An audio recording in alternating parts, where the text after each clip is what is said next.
All right, so I'm here talking to Tony Morrill. Did I get that right, Tony? Is it Tony Morrill, or is it, as we would say here in Canada, Tony Morrill? No, you got it right. It's moral as in moral of the story. That's how I tell people. So, And here's a segue that you can only get on the other side of truth. What is the moral of the story? Which is to say, what is Tony Morrill's story? I am a blogger who talks about paranormal and Fortean topics with all of the expertise of a person that's been reading about it for 10 years. So I guess that counts for nothing. But, you know, I'm interested in the crazy stuff, and I like to read about crazy stuff and talk to people about crazy things. So you have a blog called Forteania. I was going to say Forteana, similar, but it's Forteania, which I'll put a link up on my website for the show and everything else. And it says underneath, blog about all things Fortean, news, reviews, and info will follow daily, which it doesn't anymore, or semi-daily, which it does. It's examining 25. Fortean I don't mind going on the record. Topics.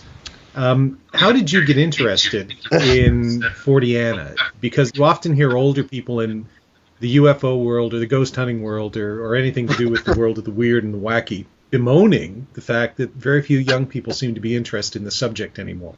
So you're a young person. I'm going to go directly to the source and ask, how did you get interested in all this crazy stuff? Well, I've always been a pretty avid reader, even when I was, I guess, much younger than I am now. And I read a lot of science topics, a lot of astronomy and space books and stuff when I was a young child. And I was pretty well convinced at the ripe old age of 8 that I had everything figured out pretty well, and that there could be there was probably no life elsewhere in the universe, and the UFOs were just all swamp gas or Venus or anything like that. And I went around professing this. Again, I'm 8 years old and I'm professing that I know everything. And my mom overhears me one day, and she says something to the effect of, well, why would there be all these billions of stars and billions of galaxies and universes that are likely out there, but life only on one tiny little speck out in the middle of nowhere? And I was pretty flabbergasted. At 8 years old, I'm like, wow, I guess I don't know everything. Are they coming for you or me? Sorry, that's a Greg Bishop moment. Anybody who listens to Radio Mysterioso knows that if you're in studio with Greg, you'll always hear a siren. And the same thing, there's been murders around my neighborhood lately here in Halifax. So the same thing is, they're probably, I don't know, that my neighbor's probably been shot. So there you go, a little Radio Mysterioso moment for you. So continue on. Your mom is clearly a strange woman, or was clearly a strange woman, who inculcated in a very young age values that most parents would find reprehensible in her child, so which is clear thinking, apparently. I think she's come to regret that a little bit, as my life's turned out, and I got a little bit obsessed with that, but that's a little later on down the road. But anyway, so she's got me convinced that perhaps maybe I don't know everything, and that there might be more to this than I had originally suspected. And I just started picking up books on UFOs. I think one of my first ones was by Michael Lindemann, The 6 Viewpoints on the UFO Phenomena, or something to that effect. And it had interviews with, Stanton Friedman, which I know you know who he is, Linda Moulton Howe, I think Tim Good was in there maybe, and a couple other people. And it was, and Bob Lazar and George Knapp, which was fascinating at the age of 10 to read those kind of stories. And so pretty early on, I got hooked into the UFO thing, and I bought it, pretty hook, line, and sinker, what I would consider the mainline UFO theory. The Roswell crash in 1947 was aliens from Zeta Reticula, and that whole shebang. I bought that pretty well, and it followed after that my grandmother would take me to the bookstore to buy these books when I would go to hang out with her. I guess I was really lucky, now that I think about it, that I had a family that was encouraging of my weirdness. And one day I went to the magazine rack and I saw this strange magazine called Fortean Times, and I picked it up, and it was very British, which was weird for me at a young age, because the words were misspelled, as I still am convinced they're misspelled, color and favorite and stuff like that. So I was introduced to this whole wider Fortean world, because I guess I figured that if UFOs could happen and aliens were possible, why stop there? Why not psychic phenomena and ghosts and spontaneous human combustion and all kinds of things? I actually remember that the first issue of Fortean Times I picked up had the what do they call them? The moving coffins of Barbados, where this rich family's crypt had the coffins that every year they'd come back and bury somebody. These really heavy cement coffins would be thrown about all over the place, and nobody had any idea what was going on, and they still don't really know what was happening. But it really blew my mind that people were talking about these things in a relatively serious fashion, because the Fortean Times, I don't know, they've always kind of had a tongue-in-cheek approach to it, I guess. But that was basically my overall introduction to this whole wide world of weirdness. Yeah, the Fortean Times, very British sort of magazine. It is a different sensibility, even than the Canadian sensibility. You know, anybody who's familiar with the Monty Python type of humor, that's the way that the British in general, I mean, it's a stereotype, but in general, they have a different way of looking at, well, everything, but the paranormal in particular. And I'm lucky enough to have friends in both the United States, but also in the United Kingdom, in the paranormal world, if you will. And they do have a different attitude, and it does show up. You can see it very clearly in the difference between a magazine like the Fortean Times, for instance, in the United Kingdom, and say the more popular magazine in the United States, UFO magazine, which there's very little similarity between the two of them, even though they're both talking about the same general subject. Right. And that was another early magazine that got introduced to the UFO magazine. And yeah, like you said, it's a different approach to what I consider a fairly similar topic.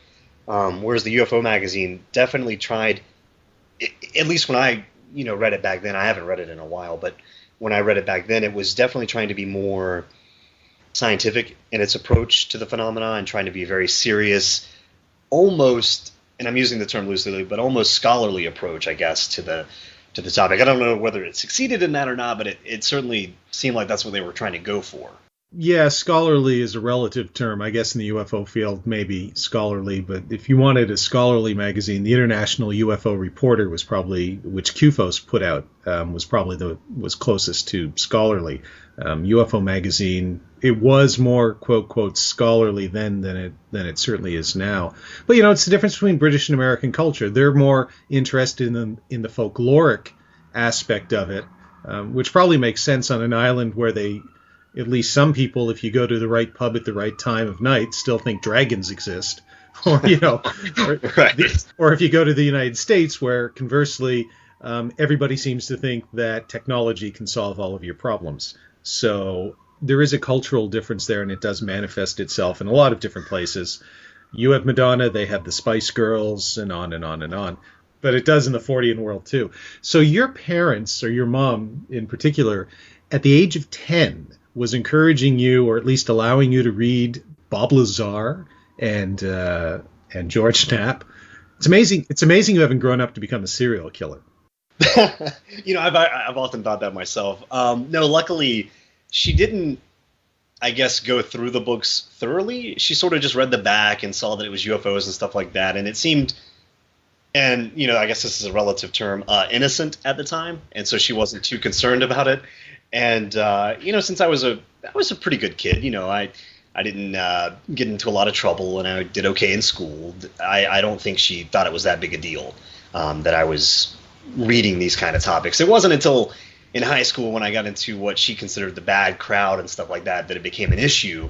And what we used to term the books, that would be my collection of all these strange and unusual books, became a point of contention between she and I for a while, where it got to the point she was so concerned with what she felt was obsession with, the paranormal, that she actually took the books from me for a time. She felt that I wasn't, I don't know, that I had an unhealthy, I guess obsession really isn't the only word for it. Words of the topic. So, and I'm glad she did that. I did need some perspective, and I was young, but I needed to focus on, school and stuff like that. So. And then you discovered girls, and everything changed. Yes, they didn't discover me, unfortunately, but I did discover them.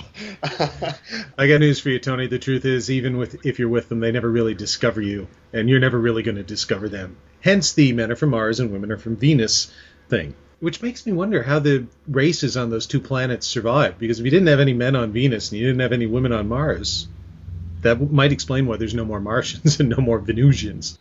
That's true. I assume it was asexual reproduction for a while, which may be why they wanted to stop living, because that doesn't sound like fun to me. So, See, you clearly have, yes, been reading far too much of this stuff from a young age, where you can just drop at the, like, boom, sounds like asexual reproduction to me. It's very Mac Tonnies of you. That's the kind of thing he would have just, hey, yeah, that sounds like asexual reproduction. Yes. Really? Oh, I hadn't never thought of it that way. So you have, and before we get into some of this stuff, I just want to point out a couple of things. On your Facebook badge page on your blog, your email is Count Duckula24. Now, I'm going to assume that means there were 23 other Count Duckulas before you got around to getting a Gmail address. Is that true, or was that your age at the time? Well, no, it's actually a combination of two things. Count Duckula was taken for Gmail, even though I was one of the early, when you had to get an invite for Gmail. I got in pretty early, but there were still already Count Duckulas. But 24 is my date of birth, so it was easy to remember. And I would presume that you're a Count Duckula fan.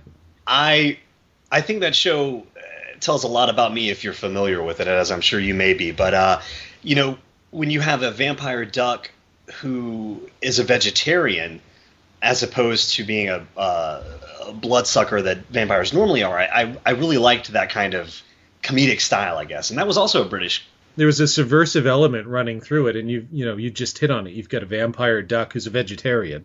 That's a little weird.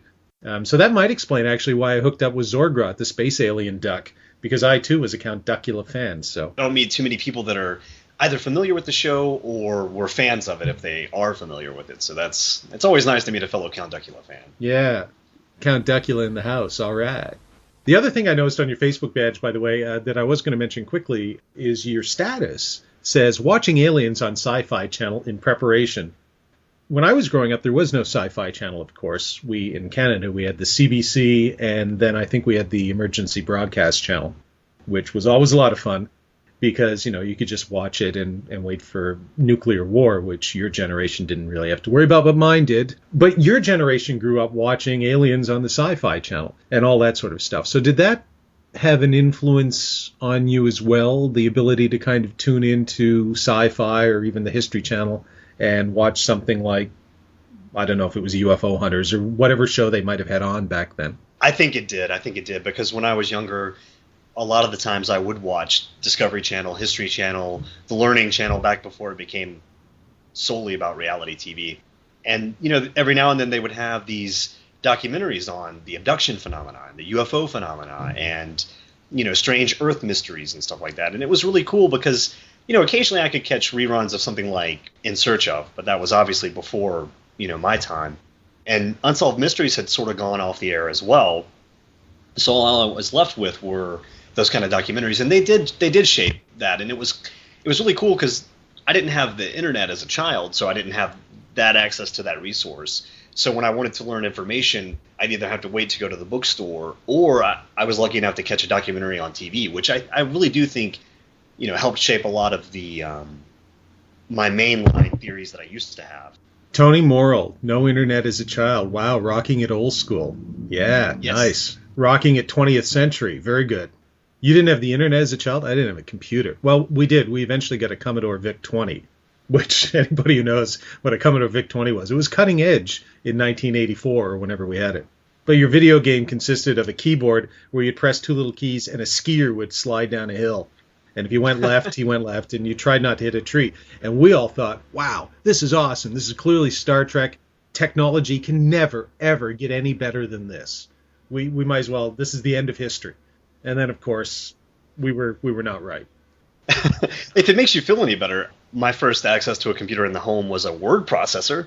So, it wasn't exactly cutting edge either. So. Well, it's more cutting edge than a Commodore VIC-20, but still, not quite as cutting edge as an iPad or whatever the kids have today. Right. I actually, one of the things that Mac Tonnies and I always like talking about was the idea of posthumanism or transhumanism. And that idea that someday, relatively soon perhaps, we might actually become cyborgs, if you will, or merge with our technology in some way. In fact, we've been merging with our technology for a very long time, since, artificial limbs, even back during the days of the First World War, came in. But certainly since artificial hearts and stuff, I don't think we really realized it. But that kind of leads me to an interesting thread that I'd like to ask you about, which is how much of that stuff do you follow? Does that stuff kind of interest you? And do you think when you're looking at UFOs, do you look at the alien thing, perhaps, that idea of aliens, and wonder, are these flesh and blood creatures that we might be dealing with if we are dealing with something from another planet? Or if you look at our own potential future down the road, might we be dealing with some form of artificial life, whether robots or AI or cyborgs like the Cylons or whatever? Does that kind of stuff creep into your thinking? It does. I don't follow it as closely as Mac did, I imagine, but I am fascinated by it, and I think maybe second or third generation, I would totally sign up for a brain implant that would allow me to connect with my computer. Not first generation, but maybe third generation. And as far as, what that may mean towards the UFO phenomena, I can't help but imagine that it's certainly worth investigating. I've looked at, or I remember hearing about cases where during a supposed alien abduction scenario, if anything on the human side is different than what the so-called grays are used to, it's as if they don't know how to react. Like their program is messed up because they're used to it happening in a certain sequence of events, which sounds a lot like a computer program that's running. And so I wonder sometimes if, UFOs aren't something that some ancient creator set up eons ago and is still running out its programming, and we're just happen to be at a point now where we can recognize it and interact with it. It's not anything that I've concretely set down, but I do find myself wondering that sometimes. Well, let's circle back there for a second and look at the alien abduction thing for just a minute from that perspective, because you've written about alien abductions, and I'm curious what you think of them. Because if you look at most of the abduction accounts, certainly through the modern Bud Hopkins, David Jacobs meme, what you tend to get are creatures taking you up to a ship, and it kind of looks like a souped-up operating room. Does that make sense to you? Just that way that it has been presented, that you would have these creatures who could travel from other planets, with technology that would obviously be far in advance of ours, and yet they're still using the same kind of medical equipment that we're using. Does that seem to fit? No, it doesn't, and that was actually one of the first things that started to bother me when I began to explore outside of the mainline ETH as the only explanation for the UFO phenomena. The abduction part of it, if there is any correlation between the UFO phenomena and the abduction phenomena, but that's a whole other can of worms. But just looking at the abduction phenomena as it is, it did sort of bother me that these creatures were teleporting people, well, using the word teleport, I don't know, taking people through walls, solid walls, but then putting them on what amounts to a stretcher or a gurney and cutting them up with needles, or using syringes to take out blood samples and things. Like, those two things those don't seem to jibe very well for me. I don't understand how a species that's able to, assuming they're not from around here, come millions of light years away, take you through your wall, literally, I don't know how they would do that, obviously, but then just lay you down on a table and start inserting needles to get amniotic fluid out. That doesn't seem to work for me. Yeah, it's kind of like a guy who gets pulled over by the police for talking on his super cell phone or his whatever these, well, I'll just say cell phone, whatever, the most advanced cell phone you have. But he's been pulled over while driving. But he's driving a Flintstone mobile. So yes. He's got his little feet moving. So yeah, you've got the super cell phone. You've got the ultimate in technology. Meanwhile, driving a Flintstone mobile. So if you are a little leery now of the extraterrestrial Zeta Reticulum meme, what do you think of UFOs? Let's dig down, let's drill down, as the kids say, into what Tony Morrill, or as we French Canadians say, Tony Morrill, with a U, Tony Morrill. What do you make of the whole UFO thing? Where has your journey led you? What conclusions have you come to, if you've come to any? And I'm going to toss in, too, because I noticed your most recent column says demonic UFOs. Perhaps you could talk a bit about that column.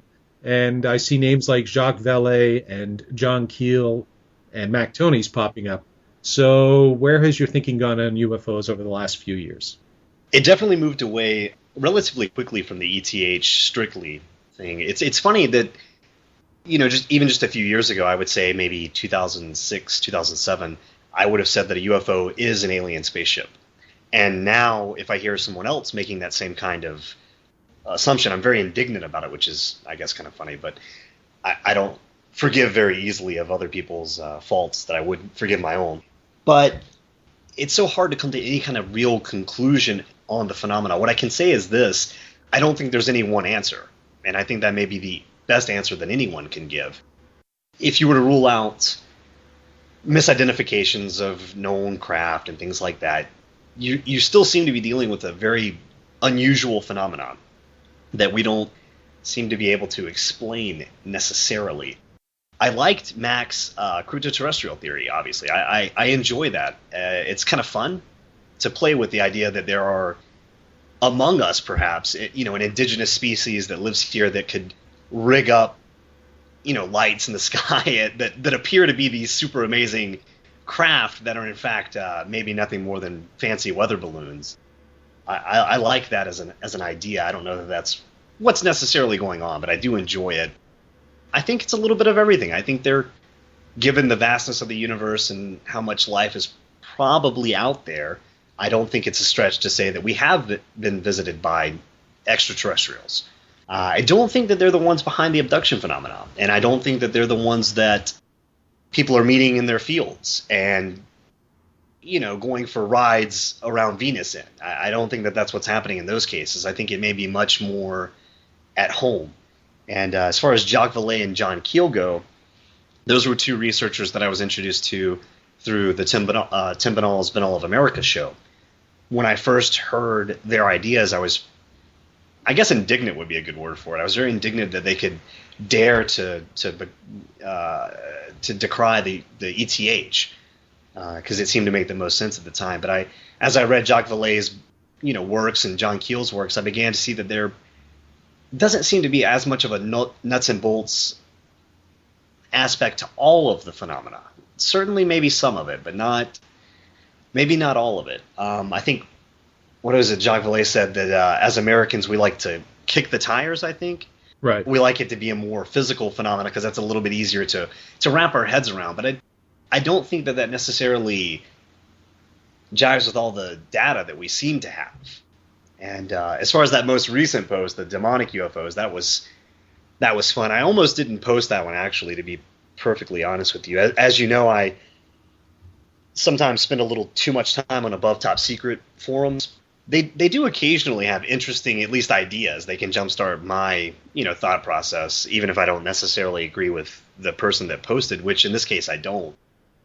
This guy, I can't think of what his handle was, but he essentially laid out all these really great quotes by people like Jacques Vallée, John Keel, Paul Davies, and a couple other people. These really great, we don't think it's ET quotes about the UFO phenomena. And I was on board, for the majority of the posts. I was like, okay, cool. I like where this guy's going.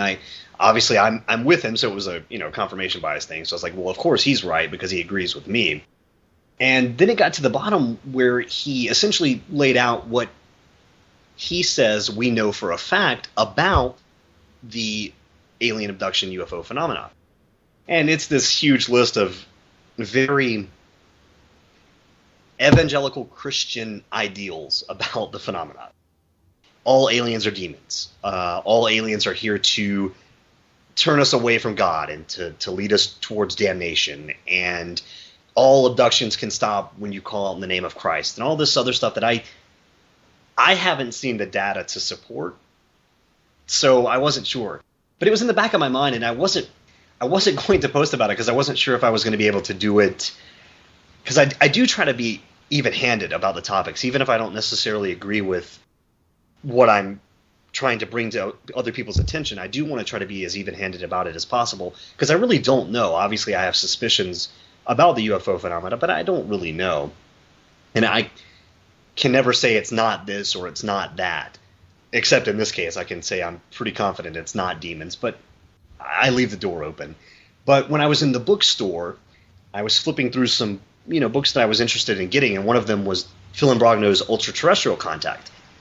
Given all of the shenanigans that happened last year, all of that aside, I kind of agree with Greg Bishop when he's like, even if all that stuff happened and it's true, he still had some interesting ideas. And I like that. You don't have to throw the ideas out, even if you throw the person out necessarily. For folks who might not know what we're talking about, Philip Imbrogno was a long-time UFO researcher that I frankly had never really heard of, but a lot of people thought highly of. And last year, and he, said he had a PhD from MIT and a bunch of other stuff. And last year, a fellow named Lance Moody did a little basic research and discovered that almost everything Phil Imbrogno said, or maybe everything he said about his background, was, what's the word? Oh, a lie. That's the word. So, wait, that's 2 words. It's a preposition in a word, which is 2 words. Anyway, so that's that. For folks who are wondering, Imbrogno had written a bunch of books and been on a bunch of documentaries and stuff. Nobody apparently had ever checked his background, which is interesting. And yeah, so he was shown to be a fraud personally. And what you're talking about is, well, just because a guy is a liar and a fraud doesn't mean that he didn't have some interesting ideas. Right, and it's that whole a broken clock can be right twice a day kind of idea, I guess. Because even John Keel, I think most people would admit he may have embellished a lot of his stuff, but that doesn't change that he had some interesting ideas. But, all of that aside, I was flipping through the ultra-terrestrial contact when I came upon this little slip of paper, and it had the stereotypical gray alien face with one of those no slashes through it, and it said something like, abductions are felonies, deny... Oh, I can't remember now, but it was something to the effect of deny the lie, visit this website to learn the truth and everything like that. And I said, this is kind of weird and a little bit synchronistic because I've just been looking at this aliens as demons, topic not 2 days before. And then here's this little piece of paper in a book that I happened to pull out.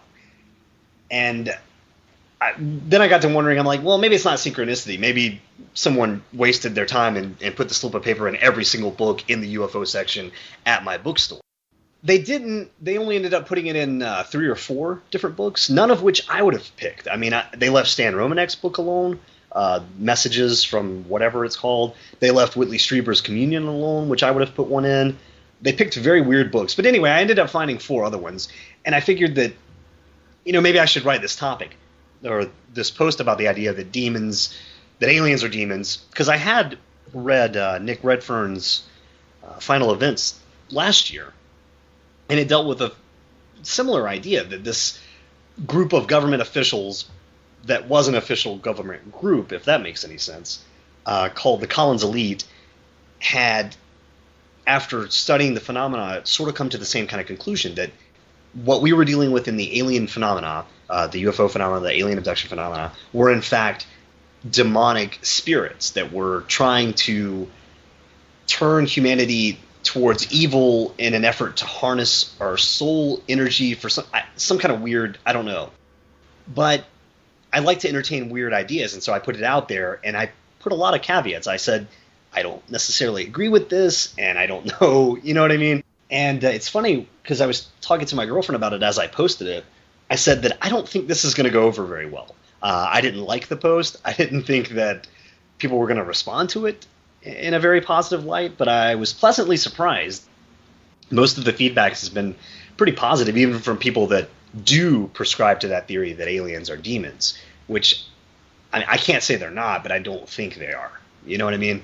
I quite like the post, and for folks, like I said, I'll put a link up to Tony's blog, but I'll also put up a link to this particular post, although you should read all the posts. They're all very interesting. But it's one on June 5th called Demonic UFOs. And what the gray thing, you actually posted a picture of the gray piece of paper, and it says, abduction with the little alien head, a felony, say no, in big letters, N-O, to deceptive alien entities. www.delusionresistance.org. Be warned, spread the word. So apparently they're spreading the word, but not in Whitley Strieber's book. Right. But in your post, you have a classic quote from Charles Fort, which takes us sort of back to the Fortean thing in your Forteania title. It says, quote, "The earth is a farm. We are someone else's property," end quote.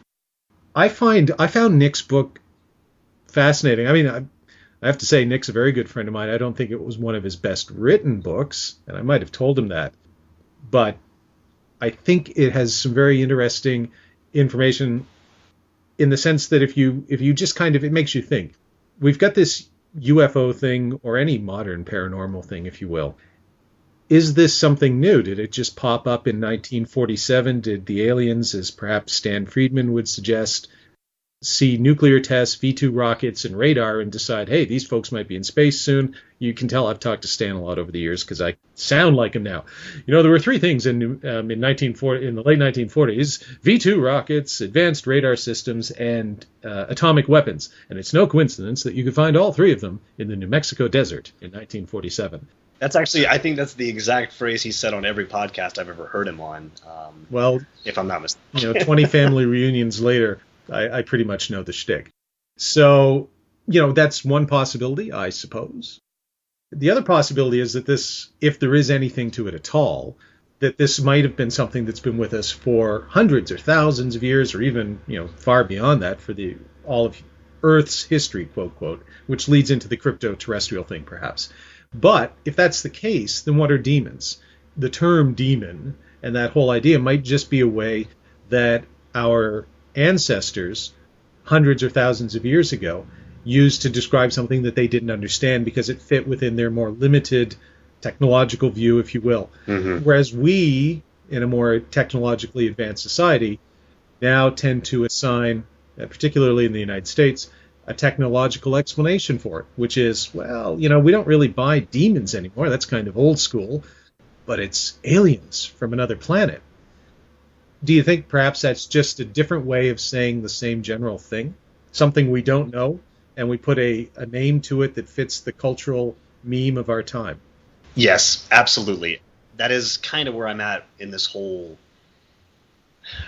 phenomena, enigma thing, is that whatever we're dealing with, we've called by many, many different names. And I think that one of the posters I responded to, and I said something to that effect. I said that, we were trapped in our cultural baggage, that I didn't like the term demon only because it has a certain connotation. Depending upon who you say it to, they're going to interpret it a certain way. But I don't mind, saying demon instead of alien in like a loose terminology for just a non-human something. And I think even in the post I mentioned something to that effect about I prefer non-human intelligence, I guess, really, as a catch-all. But maybe I'm just playing semantics, I guess, at that point. In the certainly throughout the 1980s and into the 1990s, with shows like The X-Files, but also films like the E.T. the Extraterrestrial, even going back to the Star Wars, Star Trek generation, very much a science fiction thing, very much aliens on our mind, if you will. And then now when I look at what's coming out there, sure, there are still films about extraterrestrials, very little television about extraterrestrials. But what you do have, and maybe Buffy the Vampire Slayer was the shifting point where you had hellspawns and demons and everything. Now it seems kids are growing up and it's vampires and werewolves. Now you've got kids going, hey, conspiracies and aliens abducting people and extraterrestrials, boring. What's interesting, what is new is old and what is old is new. Vampires are awesome, especially sparkly ones. Sparkly vampires, which could be alien vampires, you never know. Sparkly ones, right? Shows like Charmed. I mean, you can go on television and you can probably turn your TV on, and at any given time, on any given day, you can find a show dealing with the supernatural. Not the extraterrestrial version, but the very Earth-centered version.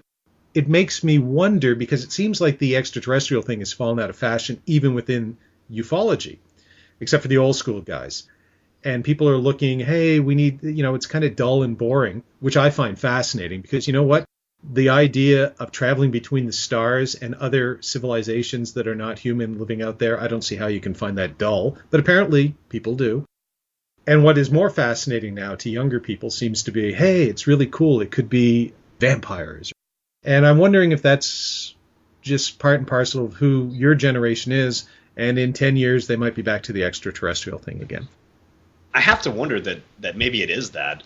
I'm still old enough to remember when X-Files first came out, and that was definitely more of a, I guess, the old line way of thinking that it was aliens from another planet, although they did explore some very interesting topics. I think one of my favorite episodes was, I can't remember the title, but essentially it ripped off of kind of the Carl Jungian approach, where it opens with a classic abduction scenario of two little grays abducting a couple, at makeout point, and then the two Greys themselves get abducted by an even larger alien.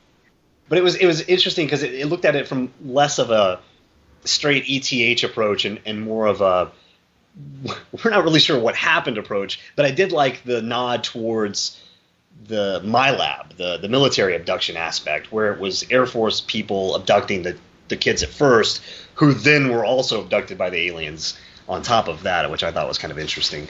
But as far as the idea that we're looking more down to Earth than we are out into the stars for the answer, there's a show that's still out there now, Supernatural, ironically enough, on the CW here in the States. And it's two brothers, and they go and they fight monsters, vampires and werewolves and zombies and all kinds of other things.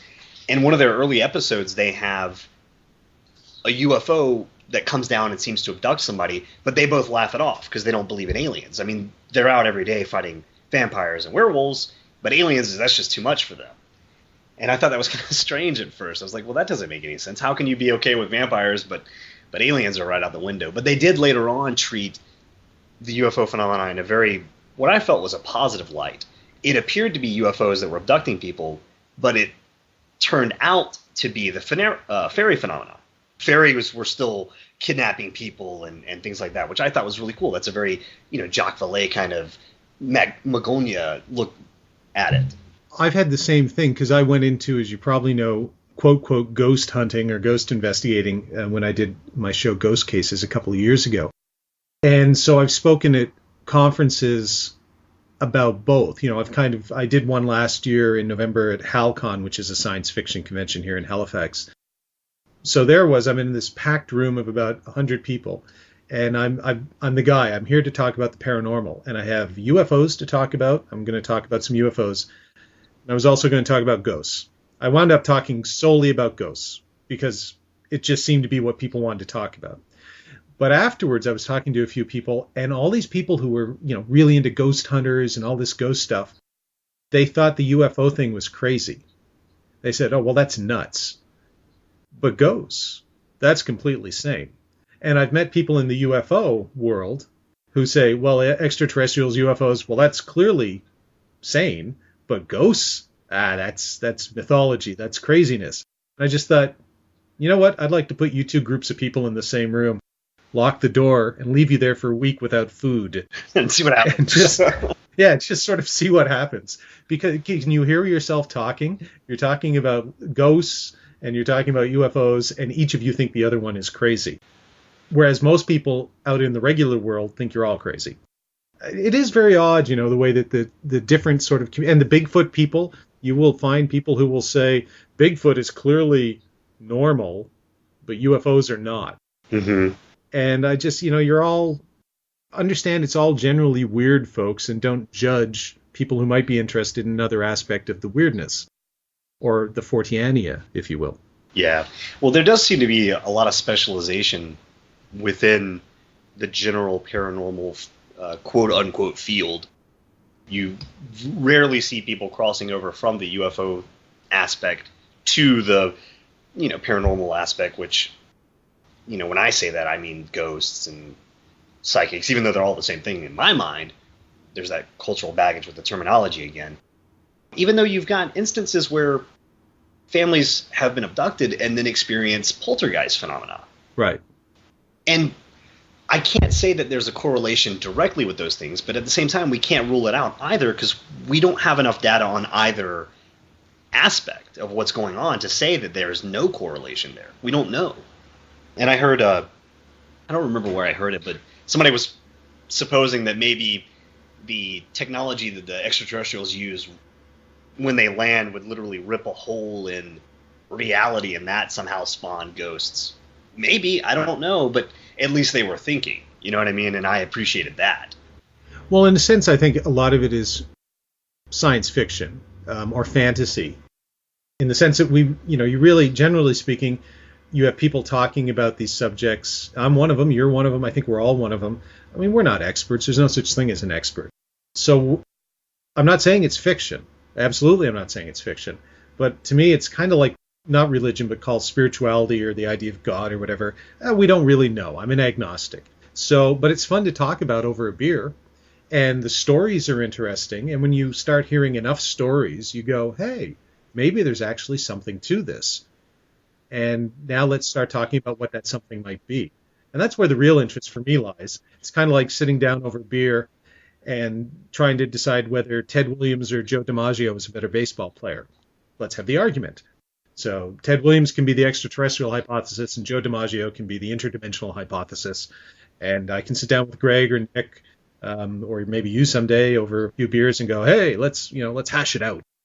The truth is, we're really just a bunch of guys having fun. Right. With something that we're interested in, but that none of us really understand.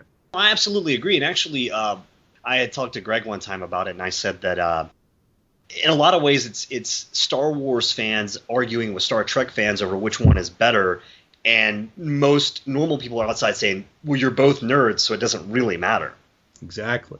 Or you're geeks. Well, geeks, sure. And I've never understood the difference. Like, are geeks the D&D guys and the nerds are the Star Wars guys, or is it the other way around? Anyway, sorry, I'm off on a geeks versus nerds thing. I use them interchangeably, so in my reality tunnel, they're the same thing, I guess.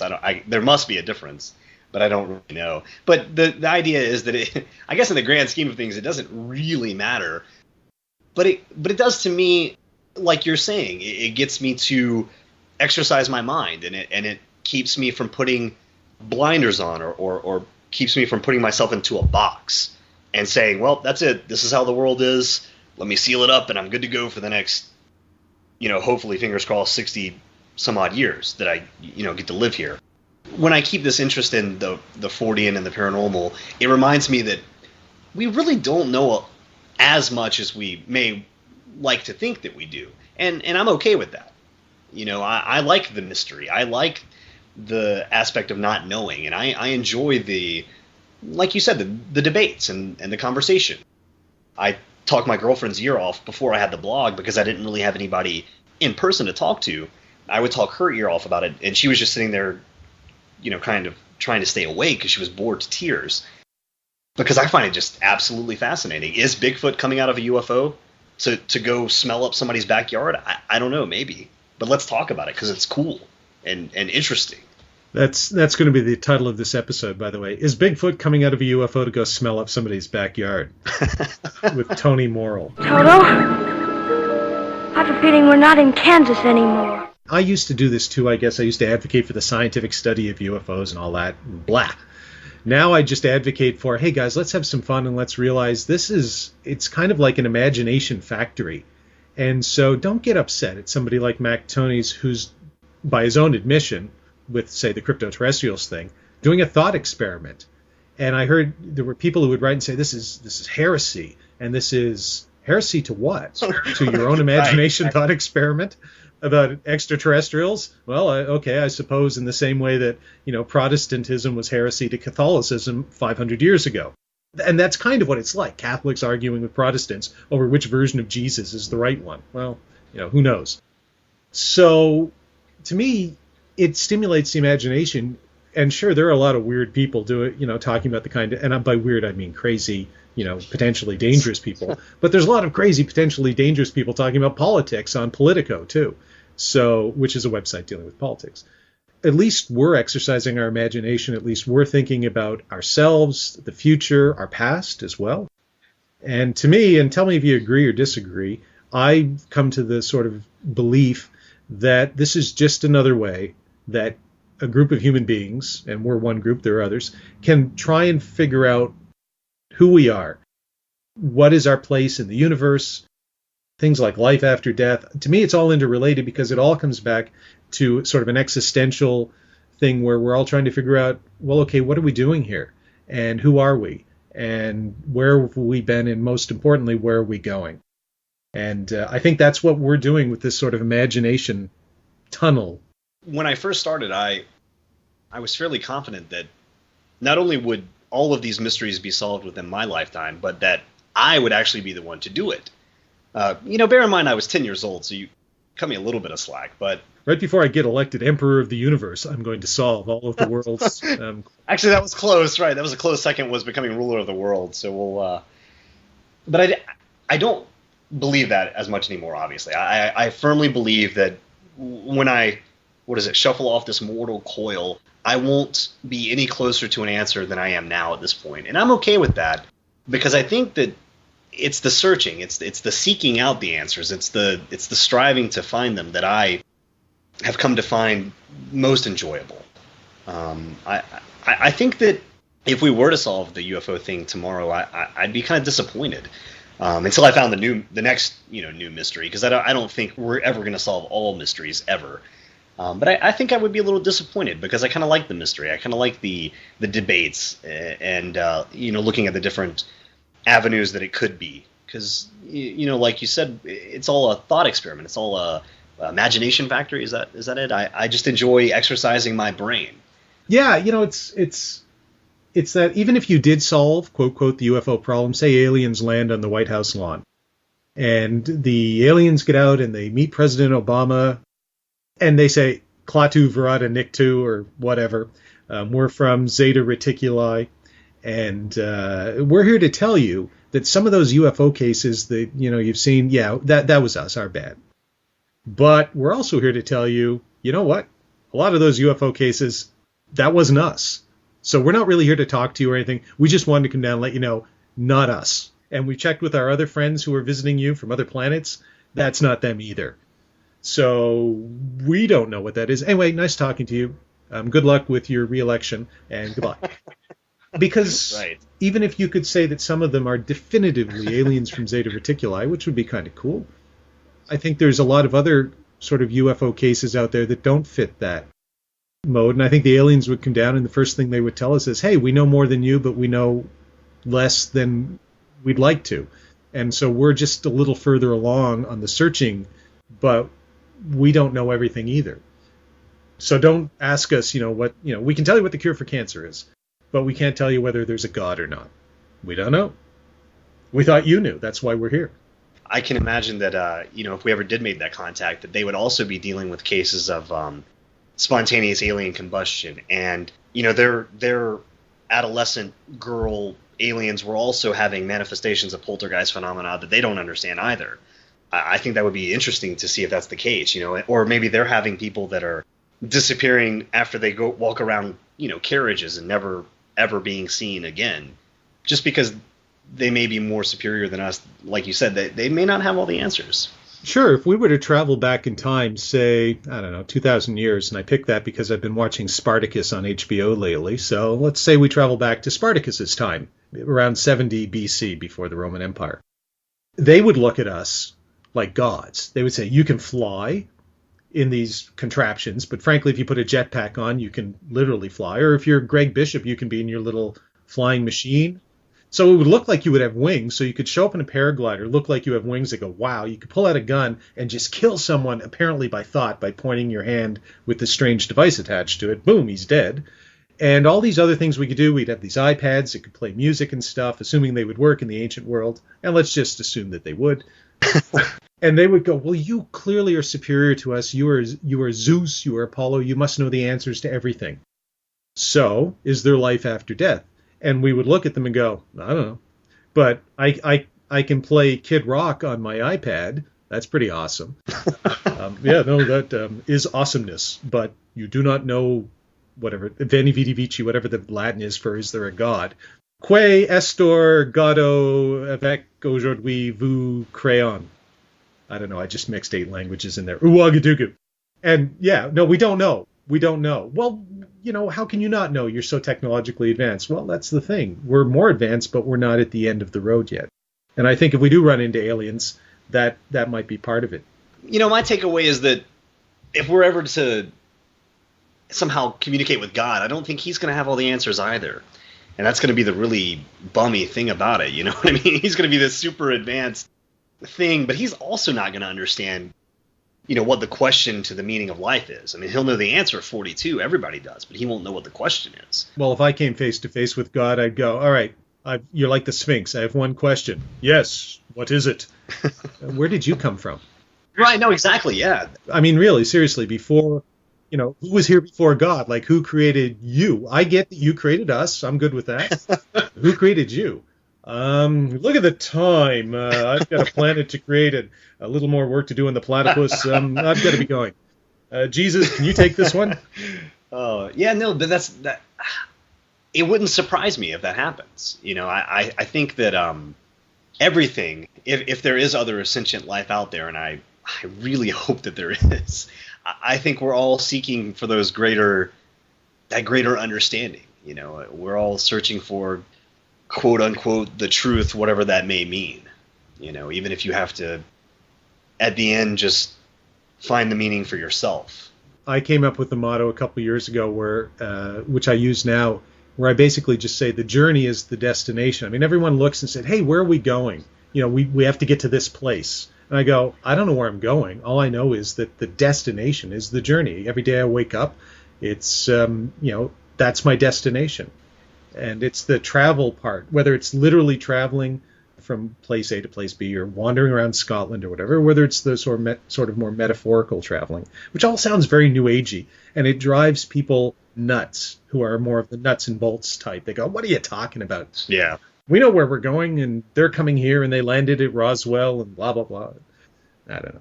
So let's get away from all the New Agey stuff, and let's close it out with a couple of quick snappers. It's an old Reach for the Top game show thing where they would ask quick questions with quick answers. Ooh, fun. Okay. Ding, there's the bell.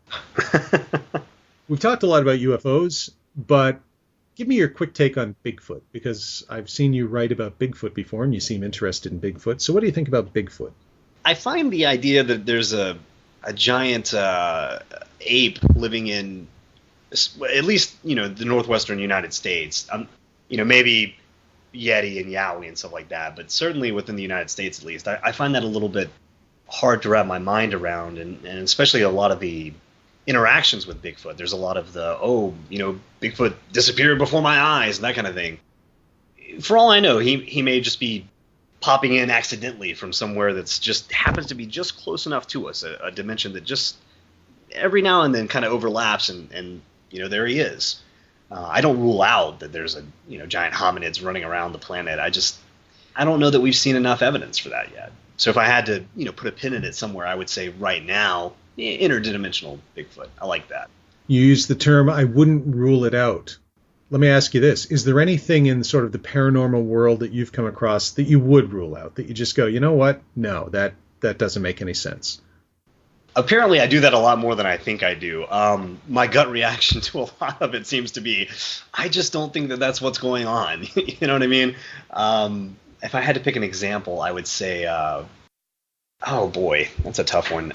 I'm thinking a lot of abduction. I know we're off of that, but I mean, a lot of abduction accounts, I'm just like, I don't think that that's necessarily what's going on. We may be dealing with sleep paralysis here, or really vivid dreams, Most of these encounters that people have with stuff, I just have to wonder sometimes. The Bermuda Triangle actually is another one that I'm not, at least the more mystical aspects of it. I'm fascinated by the idea that there may be bubbles of methane gas or whatever that literally cause, lift to go away under an airplane or under a, buoyancy under a ship to go away, and they sink to the bottom. That's kind of cool, but the idea that there's some kind of a hole in reality that these ships are falling into, I don't know. Maybe, but I doubt it. It's cool unless you're in one of those ships. Exactly. Your last thought is, hey, this is kind of cool. I can't wait to get home and tell my wife about this amazing oh, crap. So I'm not going home. Damn it. Right. So here's another short snapper for you. What is the creepiest animal alive? Because I'm on your blog right now. You have a picture in a post that you put up. Let me check here. Hold on. Tuesday, May 1st, little green meme, which is clever. And you have a picture of an owl. Yeah. I find owls creepy. Like the freaky little animals that their eyes look at you and it's like, what the hell is that thing thinking? And then you realize they have giant claws. And then I know what they're thinking. So, and crows freak me out too. Don't ask me why. Okay. I saw one attack a cat out in my backyard the other day. It's like, not my cat. I don't have a cat. But there was this cat walking around. A crow just landed on it and started, bah! And I thought, wow, I thought the cats were at the top of the food chain vis-a-vis birds. But apparently not. So what animal freaks you out the most? Which is apropos of nothing, but I'm just curious. Well, don't laugh. It's a rabbit.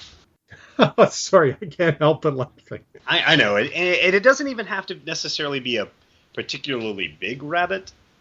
It's the combination of the teeth and the ears and the hopping and the tail. I don't know what it is. It just there's a movie where these rabbits are somehow irradiated and become giant and eat people. I don't know the name of it, but I saw it as a young child, and I think it scarred me for life. I cannot deal with rabbits, which is kind of terrible because I live in an area that's a little bit more rural where we have rabbits that run across people's yards, and it freaks me out. I kind of squeal like a little girl. I feel very emasculated when it happens. Okay, you might be the only person on the planet that would be emasculated by little bunny rabbits. That's yeah. But that's cool. That's the kind of crazy geek versus nerd coolness that we like to drill down to here on The Other Side of Truth, or whatever the new name of the show is going to be. Apropos of nothing. Right, exactly. You're on Apropos of Nothing. That would be the perfect topic.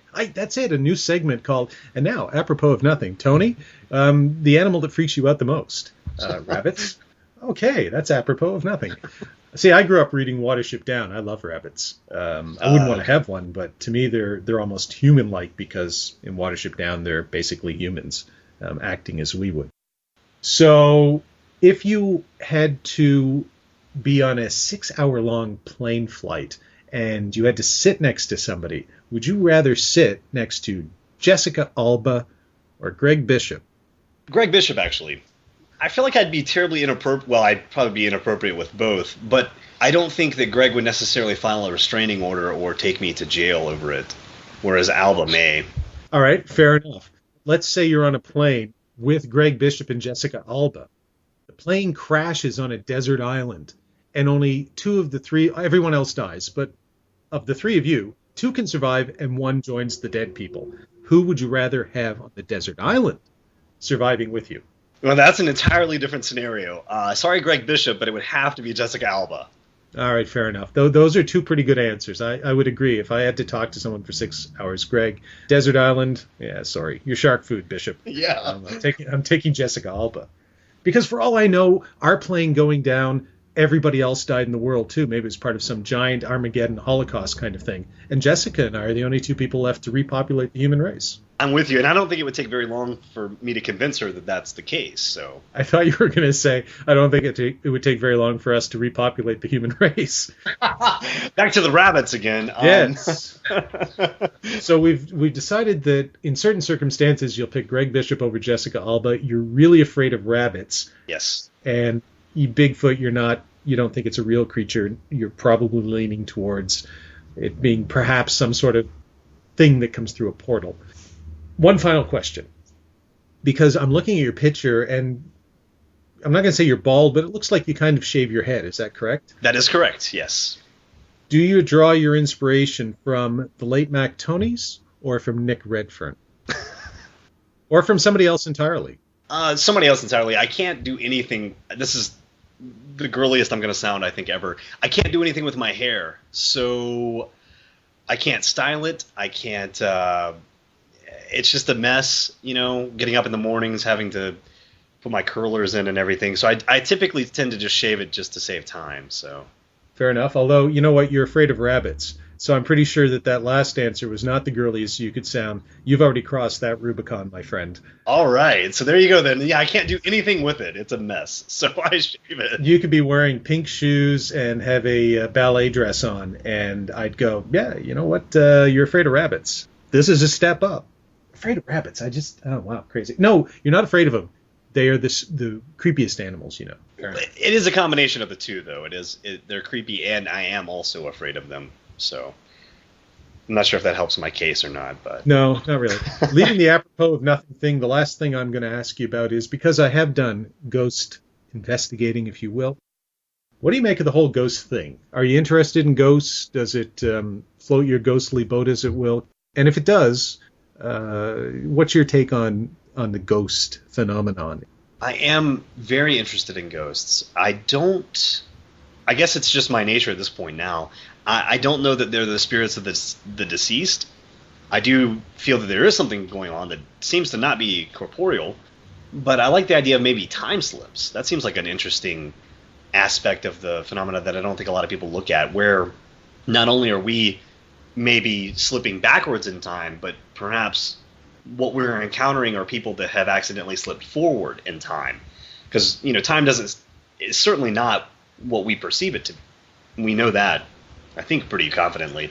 And so perhaps, when you had those two ladies, I think it was in France, where they walked in the courtyard and suddenly it was, 1800 France or something to that effect. Maybe they were genuinely in 1800 France for just a few minutes by some weird process that we don't really understand. Vice versa, if you're in a quote-unquote haunted house and you're seeing this ghost of a lady who died 100 years ago, maybe somehow you are literally perceiving her from 100 years ago when she was alive, and maybe she went and wrote down in her diary, I saw, a strange clothed man, and that was you. I always thought it would be interesting to go back and look at people's journals to see if maybe they encountered us from the future. It's interesting because maybe the accounts that we see of so-called UFO knots, if you will, really is that kind of thing that we're seeing, not echoes, but folks from the future, and not literally showing up on our doorstep via time travel the way we might think of it in a time machine, but sort of a portal opening that gives us a view of what the future might be. We see them, they see us kind of thing. Right. And there's that, what is it, the thing that the ancient astronaut people always pull out, that little figurine that looks like a DC, whatever it is, the airplane? Maybe that's what happened. Maybe, on a layover from Los Angeles to New York, the plane accidentally slipped back a couple of thousand years ago, and the ancients saw it and made a figurine out of it, thinking it was a god of some kind. I don't know. I can't say that didn't happen. As with the UFO equals aliens, the ghost equaling deceased human spirits thing is a little too cut and dry for my taste. We can't say that's not happening, but I don't think it hurts to entertain other ideas. Absolutely. Like, as with the Star Trek versus Star Wars thing or whatever, it's all grist for the imagination factory. Could you really have a factory for imagination? Little worker drones, bing, bing, bing, bing. Here's your imagination for today. Bing, bing, bing, bing. And the sound bing, bing, bing is them hammering on metal. What's funny is I can imagine the imagination factory, but I'm not sure how well it would be to realize it. Imagining the imagination factory. I like that. Cool. Well, we're almost at the hour-and-a-half mark, which, even after I edit it down, is as much as I'm willing to subject anybody to of me. If, you're fine, but nobody wants to listen to me for an hour and a half. Anything you want to plug? Anything you want to tell people before, not, like the 8 people who listen to the quote show? I blog. Like you said, I guess you're going to have links up to that and stuff. I do blog occasionally. They can go and read it. I don't know why you would, but you can. I do, however, write for Tim Banal's Banal of America, which you don't necessarily have to go read my articles, but you can certainly go check out his podcast. I'm plugging Tim now. That's right. I forgot to mention the first thing that you really did in all of this was you started writing for Banal's website, right? That is correct. I was thinking about that the other day. Had he, turned down, and rightly so, my articles that I initially sent to him, I don't think I would have started blogging. I would have just kept my craziness to myself, which may have been, for the better of everyone else. But you know what? I do have one last question for you. I swear this is the last question. Who are your influences? I should have asked this right off the top. Like, your mom let you read all this stuff, but, who has kind of influenced where your thinking has gone? That should have been the first question. But as it turns out, apropos of nothing, it's the last question. I think it's a good last question, actually. You know them all. It's Greg Bishop in a lot of ways, Nick Redfern in a lot of ways, Mac Tonnies, yourself, and then the bigger names, Jacques Vallée and John Keel, those kind of guys. It all started because of Tim Banal. That's how I got introduced to each of you, being interviewed on him or being discussed on his show. And then, through Radio Mysterioso, I learned of other people. But those are probably the biggest influences on the way I look at this thing, for better or for worse. So you had me right up until you listed all of our names off and then said, or bigger names, like, and admittedly, they're bigger names. I don't aspire to be a big name in anything. No, but I'm hurt now. No, what actually... I'm just You're going to get a box full of rabbits by FedEx on Monday. Thank you. But no, actually, you have yourself to blame, I guess, for a lot of this, because it seems like after you and I first corresponded on Twitter, my blog just went to crazy heights that I never thought it would go. So I guess you have yourself to thank or blame for that. You helped introduce me to a lot of these people and stuff like that. And you were actually a big help and a big inspiration. A lot of the early comments that you gave on my posts and stuff like that, it gave me the impetus to continue. So no, I like your writing, and I'm always happy to introduce folks. I introduced Mac to Greg. I think I introduced him to Nick too, or vice versa. And I found Mac reading UFO updates back when I was doing the Stan Friedman film. I joined Updates in 2001, and he was posting there. He's very young, and you just read and you go like, hey, look, there might be 100 guys here, 98 of whom I'm just not interested in. But I don't even know who you are, but this Mac Tonnies guy, the way you write, what you're talking about, yeah, you sound interesting. So we just started corresponding, and the next thing you know, we got a chance to meet in person. But that's sort of the wonderful thing about the internet is, and I know a lot of people have said, the internet has killed UFO conferences and all that, and it has. It's had a detrimental effect on attendance. But on the other hand, it's opened up the ability to communicate between people that otherwise wouldn't have had that opportunity before. So I think it's good, and that's, kind of how we've met, quote, quote, and how we've all sort of gotten to know each other. Yeah, I can't imagine how we would have without the internet. I mean, I can't imagine how it would have happened, Thanks very much, Tony. It's been great talking to you. We'll have to do it again sometime. Yes, definitely. Thank you a lot, Paul.